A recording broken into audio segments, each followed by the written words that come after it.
Olá pessoal, bem-vindas e bem-vindos ao terceiro vídeo sobre o pensamento de Gilles Deleuze e o da sociedade controle. Só fazendo uma breve recapitulação, no primeiro vídeo nós trabalhamos o contexto histórico de surgimento do capitalismo financeiro e do poder de controle. Na segunda videoaula, nós trabalhamos a dinâmica de funcionamento, os elementos estruturantes dessa sociedade de controle. E seguindo a didática do Deleuze, nós trabalhamos essa dimensão da dinâmica a partir de um quadro comparativo com a dinâmica que é específica do poder disciplinar no contexto de capitalismo industrial. E esse terceiro vídeo, essa terceira aula, tem como objetivo discutir o que Deleuze chama no vídeo programa, ou seja, tentar entender como que a sociedade de controle e seus elementos estruturantes reverberam nas mais diversas áreas da vida. E no texto, o Deleuze vai colocar 4 situações. Eu chamo a atenção para o fato de que essas 4 situações não são exaustivas, mas estão somente enumerativas, ou seja, são exemplos, Porque se levarmos a teoria, se compreendermos adequadamente a teoria de Deleuze, saberemos que o poder de controle, a sociedade de controle, ela é algo que atinge toda a sociedade, todas as esferas da vida, sejam daquelas mais evidentes, mais explícitas, mas também aquelas mais cotidianas, mais sutis, mais íntimas, o poder de controle está presente.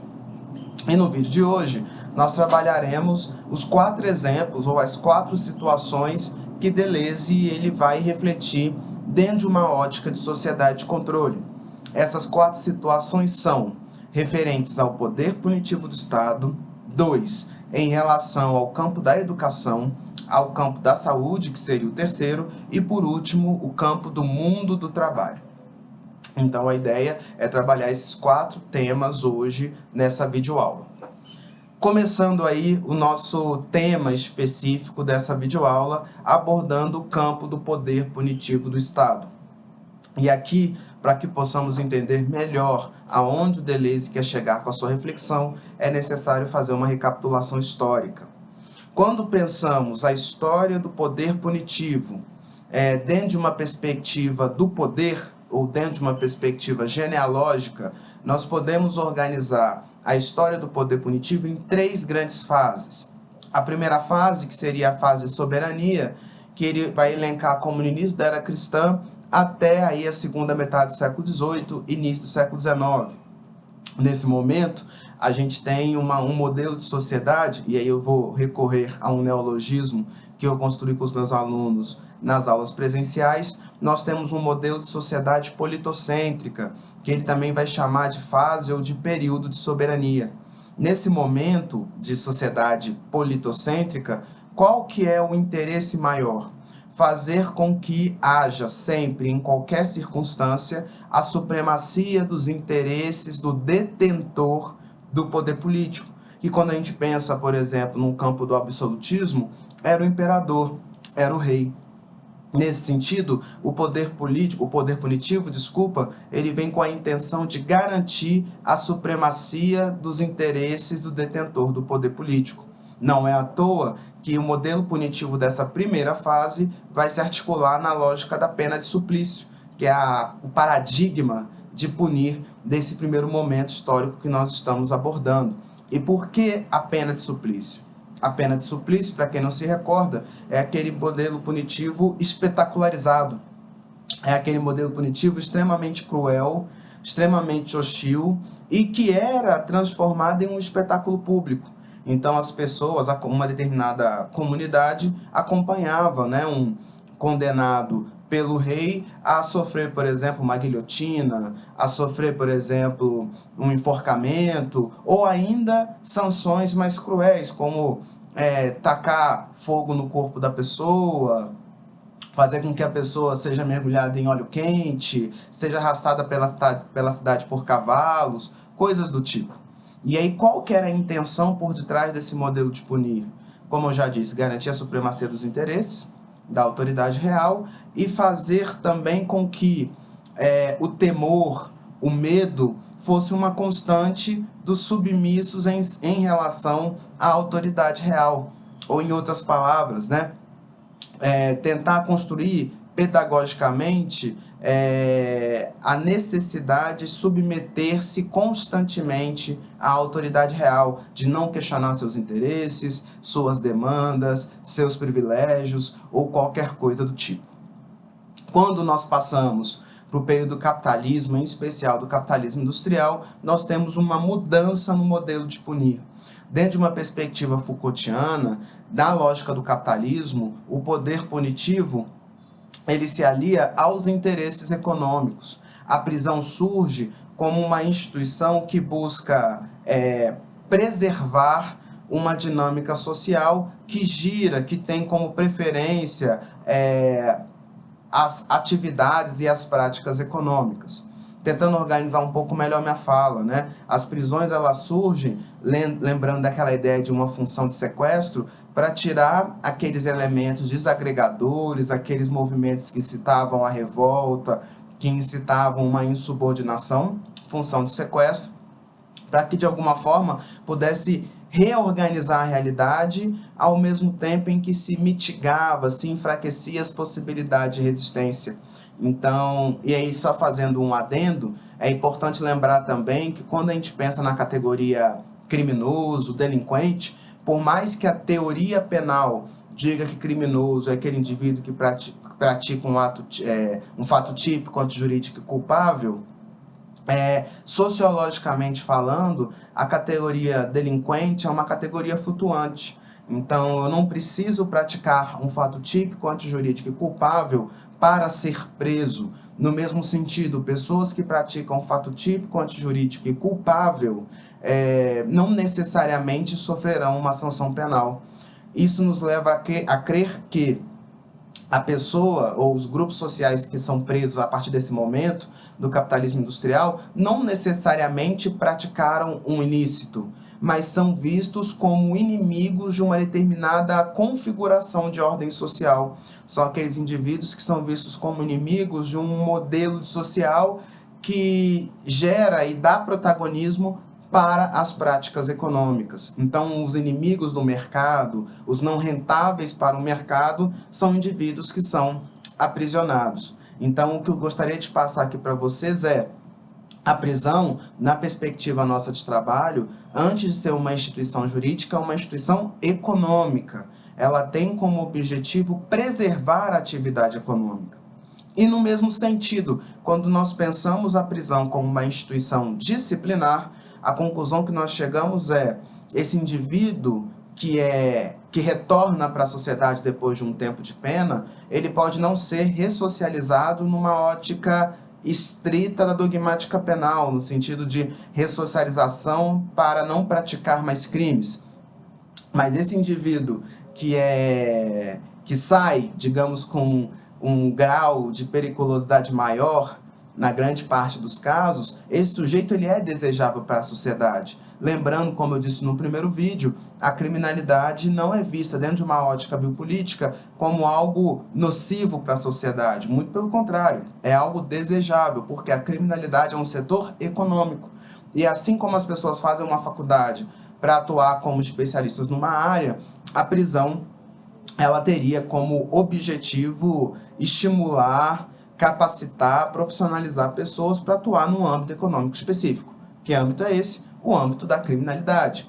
Então, eu acredito que aqui, como eu brinco com os meus alunos em sala de aula, Foucault ele se aproximaria aí desses programas policiais, que dizem que a prisão é fábrica de bandido. Para o Foucault, de fato é. E não é à toa que, para Foucault, as prisões são as instituições mais eficientes, mais relevantes, mais significativas da história ocidental. Porque ela tem um papel econômico muito importante e ela desenvolve essa dimensão econômica muito bem. E detalhe, eu falei somente 2 dimensões do campo econômico, mas a gente pode pensar em inúmeras outras. Então, por exemplo, Angela Davis, no livro Estariam as Prisões Obsoletas, vai colocar, né, a ideia de que as prisões elas seriam aí uma releitura da escravidão, quando juridicamente se aboliu, né, práticas escravistas. Então, o sujeito que é aprisionado é um sujeito, por exemplo, que perde a proteção de direitos trabalhistas. Então, quando a gente pensa na nossa legislação penal, o indivíduo, ele preso, ele trabalha para ter diminuição de pena, mas ele não tem os direitos trabalhistas como uma pessoa que não está presa tem. Pensando que a categoria delinquente é uma categoria flutuante, que são presos não aqueles que praticam crimes, mas aqueles que são lidos, são construídos como inimigos da sociedade. Pensando na dimensão econômica, vai dizer Angela Davis, e aí é uma das teses dela, né? Não é possível pensar democracia sem democracia racial, e não é possível pensar democracia racial sem pensar o fim das prisões. É a perspectiva de Angela Davis, feminista negra, abolicionista. Mas isso é um assunto para uma outra aula, fica aí uma indagação. Então, eu disse da segunda fase, voltando aí para o meu raciocínio, agora nós temos a terceira fase da sociedade de controle. E qual que é a perspectiva de Deleuze? Para o Deleuze, o poder punitivo do Estado ele vai também passar por uma reformulação substantiva, porque, afinal, o poder punitivo do Estado ele é um poder, nesse contexto de capitalismo, vinculado aos interesses econômicos, não jurídicos, mas econômicos. E com isso, qual que é a previsão do Deleuze? Que haja o fim das prisões. E por que o fim das prisões? Porque eu teria os dispositivos da internet que seriam muito mais eficientes na função penitenciária, ou seja, de controle do tempo e de controle dos comportamentos. Se nós pensarmos a dinâmica prisional ou das demais instituições, existem sempre determinadas situações de vácuos de poder. Tentando dar um exemplo bem simples, para que fique compreensível para todo mundo, seria, por exemplo, pensar em situações em que, dentro de uma determinada prisão, os carcereiros estão no momento de descanso, ou eles viraram as costas e não conseguiram monitorar uma série específica. Isso pode ser uma situação para gerar vários focos de resistência. Ou quando pensamos, por exemplo, numa sala de aula com um número muito grande de alunos e o professor não consegue visualizar no momento de aplicação de prova quem está colando ou não. Ele consegue ver alguns, mas não consegue ver todos. Percebam que aí isso poderia gerar ruídos, curtos-circuitos nessa relação de poder. Então, com a tecnologia, com a internet, esse vácuo de poder, esse curto-circuito, essa situação em que o monitoramento não é tão eficiente, em que o controle não é tão eficiente, isso consegue ser suplantado pela internet e seus dispositivos. Então, por exemplo, por meio de um celular, grandes corporações como o Google conseguem saber todas as situações onde nós estamos, o que fazemos, quais são os nossos hábitos, o que consumimos, como consumimos, quando consumimos. Então, existe um controle, um saber que é possível a partir desses dispositivos. E a mesma coisa poderia acontecer, por exemplo, por um sujeito que está passando por uma sanção penal. Então, um sujeito, por exemplo, que tem uma tornozeleira eletrônica, e aqui eu faço um parêntese, não pensar a tornozeleira eletrônica como ela é hoje, que ela é uma tecnologia em desenvolvimento, mas pensando numa situação em que essa tecnologia já está bem desenvolvida, esse sujeito ele pode ser controlado à distância com um grau de eficiência muito maior. E, no mesmo sentido, impor para ele um controle do tempo, um controle do comportamento, uma captura de tudo que ele está fazendo com um grau de eficiência e de incisão muito maior do que acontecia no ambiente institucional. Para podermos fechar esse primeiro ponto, o que eu queria dizer para vocês? Que essa previsão deleuziana de fim das prisões não significa uma atenuação da pena, não significa uma atenuação do poder de punir. Muito pelo contrário, o poder de punir, com o fim das prisões, ele se torna muito mais eficiente, muito mais incisivo, muito mais controlador. E, ao mesmo tempo, dando uma aparência de liberdade, que é aquele paradoxo que eu comecei o primeiro vídeo abordando. Bom, então seriam essas as reflexões acerca do primeiro ponto que eu gostaria de trabalhar com vocês. O segundo ponto está ligado ao campo da medicina, ou o campo do tratamento das patologias, das doenças. Nesse trecho, quando ele vai trabalhar a questão da medicina, ele tem uma frase que é muito interessante, muito instigante. O que ele diz? Ele diz que a medicina do futuro, da sociedade de controle, seria uma medicina sem médico nem paciente. O que ele quer dizer com isso, né? Uma medicina sem médico, sem paciente. É uma medicina que vai funcionar sem precisar recorrer ao ritual tradicional de uma consulta médica. O que seria esse ritual tradicional? Seria, por exemplo, eu, com alguma queixa de algum problema, de alguma doença, de alguma dor, procurar num consultório médico, ter aquele processo de anamnese, ou seja, de escuta, de me examinar e, ao final, receitar um remédio. Então, percebam que isso ocorre dentro de uma instituição, né? Seja de um consultório, seja dentro de um hospital. Então, você tem aí uma dinâmica disciplinar, adaptada ao campo médico, mas você tem uma dinâmica disciplinar. E hoje, como é que funciona? Se nós pararmos para pensar o nosso agir cotidiano e a nossa relação com a dor, ela passa também, e ela foi reformulada a partir da internet. Grande parte de nós, quando temos algum sintoma, alguma dor, qual que geralmente é o nosso primeiro passo? Buscar a internet, procurar informações em sites de pesquisa, qual doença pode ser a partir dos sintomas que eu estou sentindo. E no mesmo sentido, né? Uma vez que eu consigo fechar, digamos assim, um diagnóstico, ainda que de forma muito provisória, ainda que de uma maneira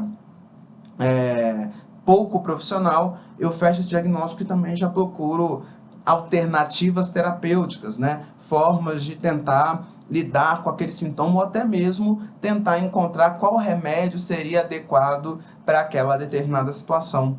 Então, é quando, entre essa relação paciente e médico, você tem uma mediadora que é a tecnologia, que afasta, que dissolve essas duas categorias, né? Então, você não tem mais o médico, você não tem mais o paciente, porque eu não estou dentro de um espaço que me categoriza assim. A minha relação é com a internet e por via dos seus dispositivos. E é exatamente isso que o Deleuze queria mencionar com essa medicina sem médico, sem paciente. Qual que é o problema disso? Um problema disso, ao meu ver, é o que muitos vão chamar de medicalização da vida. Por quê? Porque a tendência, ao fazer com que eu pesquisar, né, um sintoma, uma dor que eu tenha, a tendência é sempre um processo de patologização.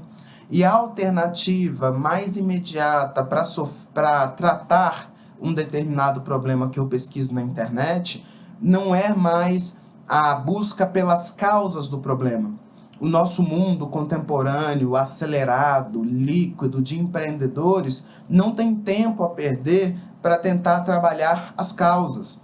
A tendência, na maioria avassaladora dos casos, é pensar uma resposta imediata que atinja as consequências para que eu possa continuar a minha rotina de trabalho. Então, isso faz com que as pessoas cada vez mais se medicalizem e cada vez mais se preocupem com a consequência e não com a causa. E um adicional, né? Como a gente vai ver daqui a pouco quando trabalhar o mundo do trabalho, né?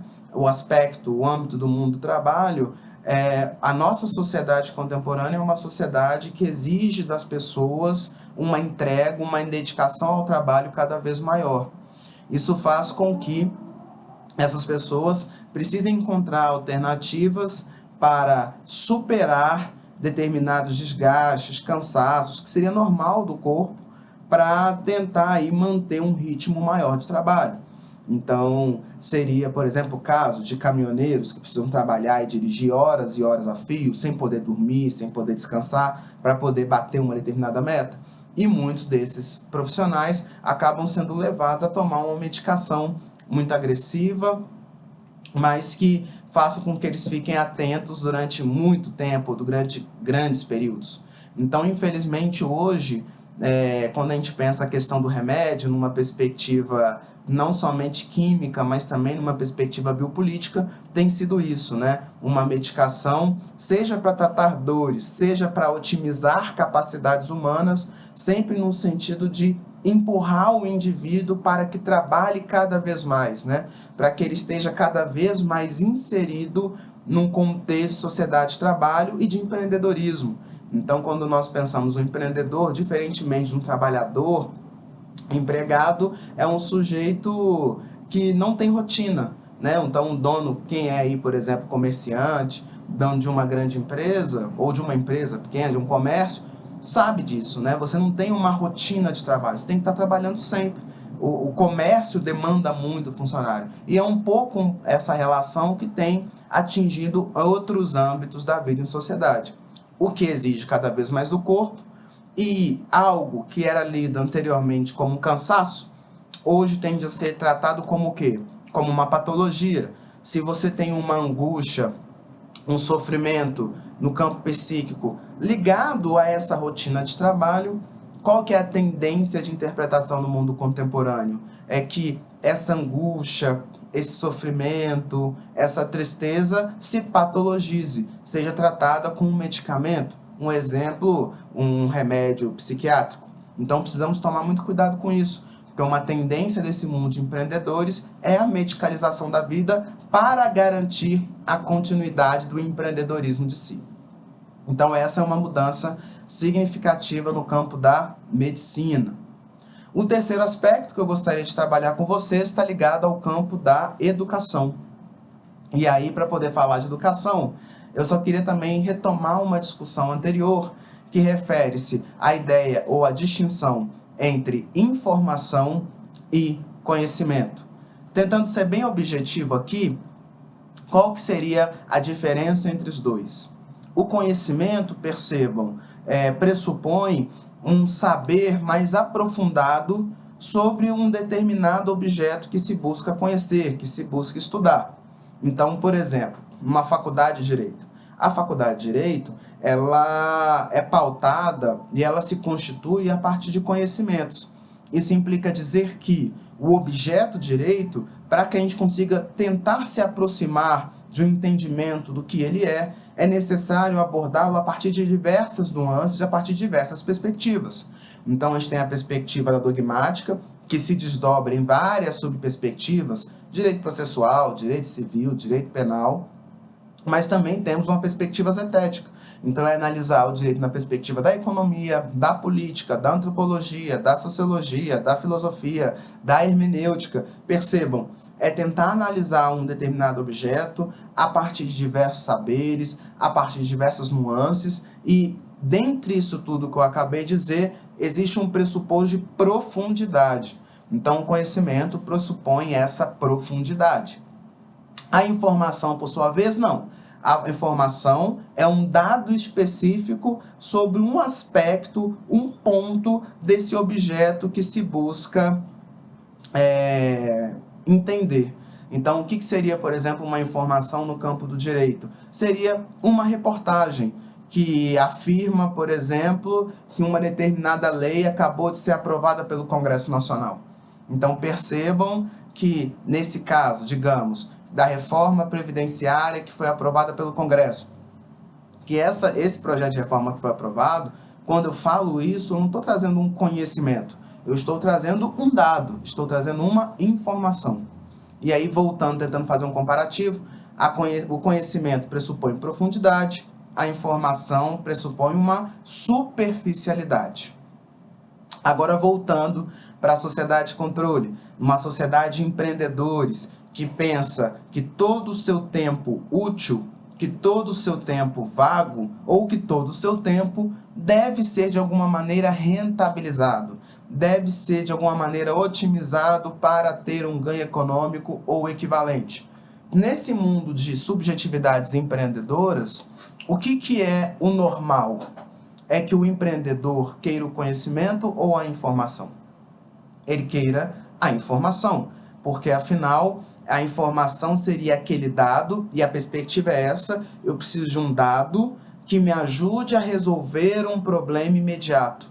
Então, eu não quero, por exemplo, saber os impactos do poder econômico no direito. Eu não quero saber, por exemplo, quais são as leis da macroeconomia. Não me importa isso. O que eu quero saber é como eu preciso, quais documentos eu preciso para abrir minha empresa, qual estratégia utilizo para ganhar mais. eu não preciso desse embasamento, dessa profundidade. Eu quero informações e não conhecimentos.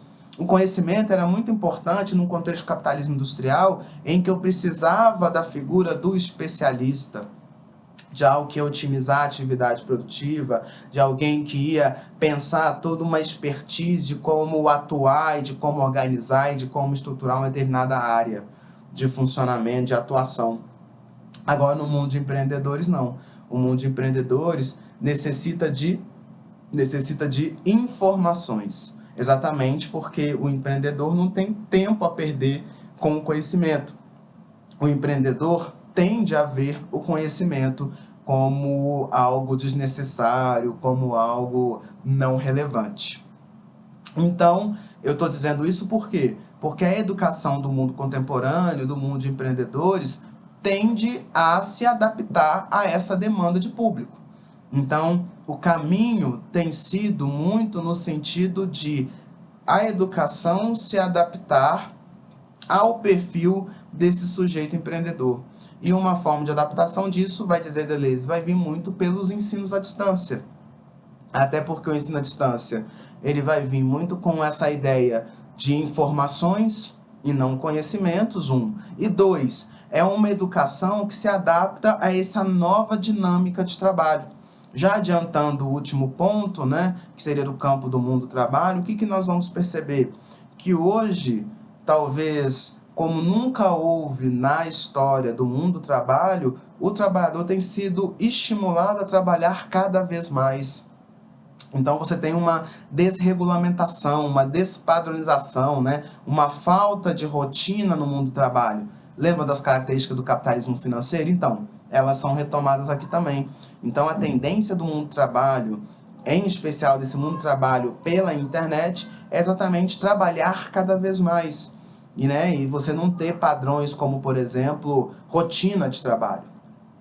Então, se a gente pensa, por exemplo, a situação do trabalhador vinculado a aplicativos, para que ele tenha uma renda satisfatória, é muito comum a esses motoristas de aplicativos trabalharem 10 horas por dia, 12, 14, muitas vezes em momentos de feriados, né, ou grandes festas na cidade, muitas vezes viram, né, 24 horas trabalhando. Então percebam que a educação, nesse contexto de empreendedorismo, de uma entrega muito significativa, se não total, ao trabalho, acaba que ela fica um pouco sem lugar, não é? Então, um trabalhador que tem uma rotina de trabalho, ele tem um tempo para poder se dedicar a uma rotina de estudo. Agora, um trabalhador que não tem uma rotina de trabalho, como que ele vai se dedicar a uma rotina de estudo? Ele precisa também de uma educação mais resiliente, de uma educação mais adaptativa, de uma educação que se encaixe a essa nova configuração do trabalho.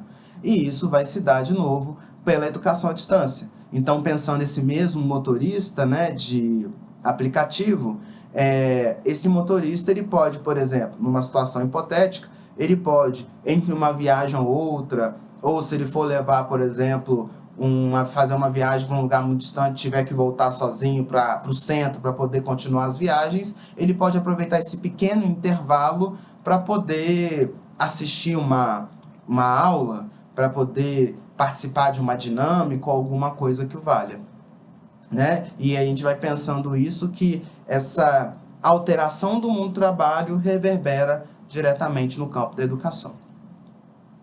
E o último ponto está ligado ao regime de trabalho, do mundo do trabalho, que sai da lógica industrial e vai para a lógica empresarial. Para tentar fazer com que esse último ponto fique o mais didático possível, eu gostaria de retomar o exemplo do comércio. Então, se a gente pensa a situação de um comerciante, ainda que o comércio dele trabalhe de segunda a sexta, a dedicação do dono do comércio à sua atividade empresária, ela é de 7 dias da semana.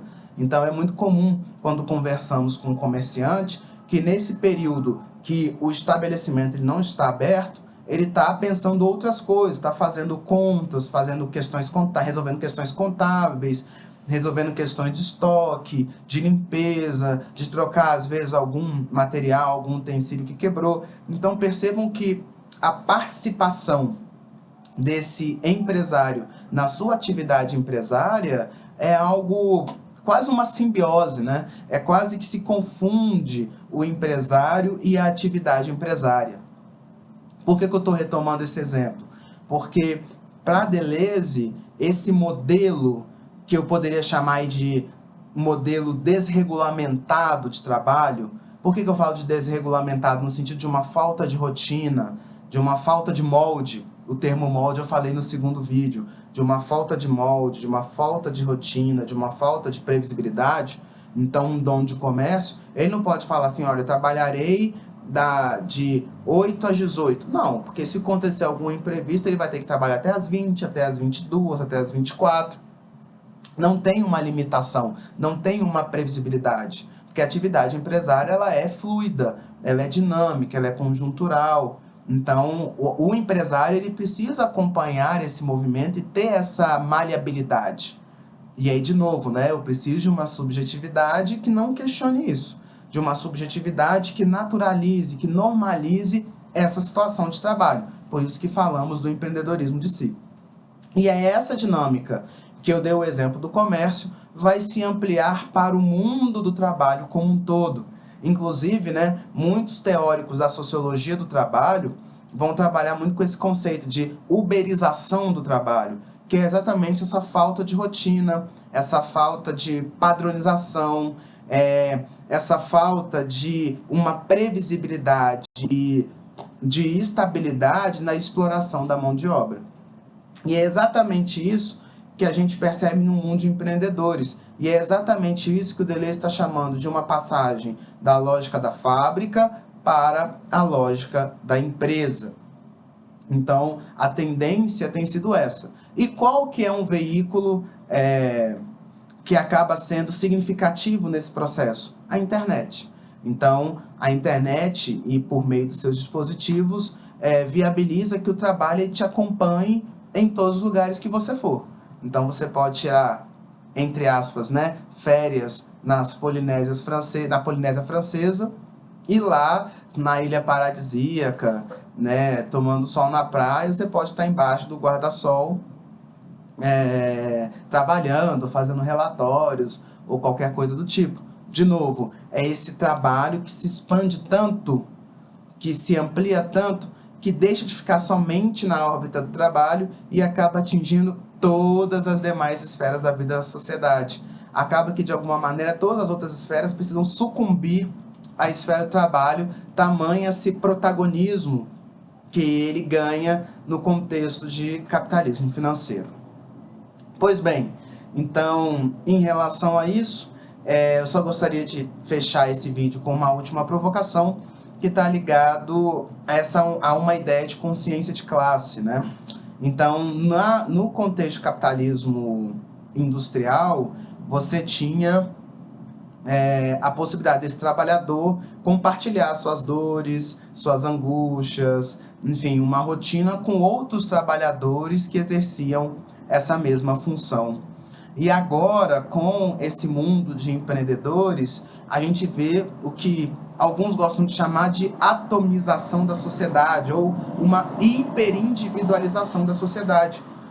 É muito comum, por exemplo, hoje, um trabalhador vinculado a uma determinada empresa, em virtude desse home office, do teletrabalho ou qualquer coisa do tipo, ele não conhecer os seus colegas de trabalho, né? Então, até mesmo, por exemplo, voltando à questão do aplicativo, né, de mobilidade urbana, então, esses motoristas, eles têm pessoas que compartilham, que trabalham como ele trabalha, mas muitas vezes eles não têm contato, muitas vezes, né, existem exceções a isso, mas muitas vezes eles não têm contato e, principalmente, não conseguem desenvolver uma consciência de classe. Exatamente porque o trabalho ele é muito atomizado, né?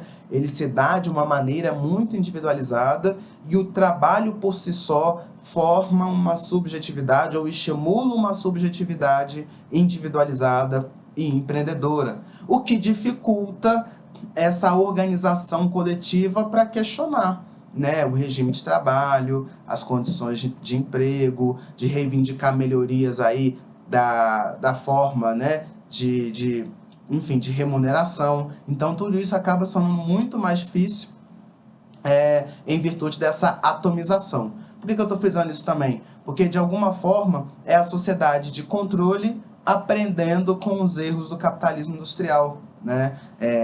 Não sei se todo mundo aqui se recorda, mas o século XIX é conhecido por muitos como a Era das Revoluções, porque foi um momento em que a gente teve vários movimentos de luta por melhoria da qualidade de trabalho, as condições de trabalho, em especial na Europa, né?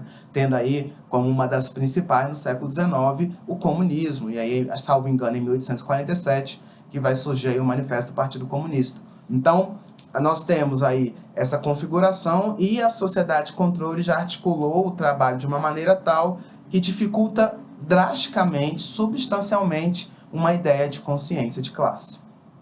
Então, gente, são essas as informações que eu gostaria de passar. Nesse terceiro vídeo, nós fechamos o tema da sociedade de controle do pensamento de Deleuze. Caso tenha ficado aí alguma dúvida, não somente em relação a esse vídeo, mas aos dois anteriores, eu peço que vocês anotem e que postem essas dúvidas no fórum via SGA, para que possamos aí resolver e tentar solucioná-las conjuntamente. Muito obrigado pela atenção, espero que vocês tenham gostado desses vídeos, e a partir do próximo vídeo nós entramos no pensamento de Guy Deleuze acerca das sociedades do espetáculo. Até lá!